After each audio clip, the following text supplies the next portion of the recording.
Colonel Leonardo, ano po ang tingin ninyo sa mga programa ng ating dating Pangulo?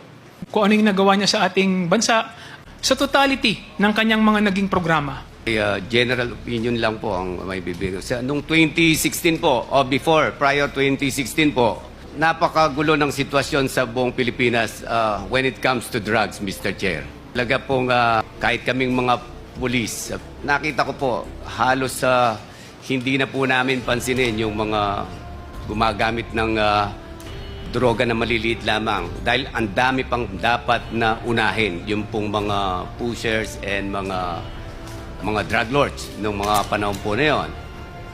I believe, no, doon po sa war on drugs ni PRRD dahil talaga naman pong napakanabangan ng buong Pilipinas dahil gumanda naman po yung naging tahimik po somehow. Compared doon sa 2022, wala na pong drugs. Wala na po halos.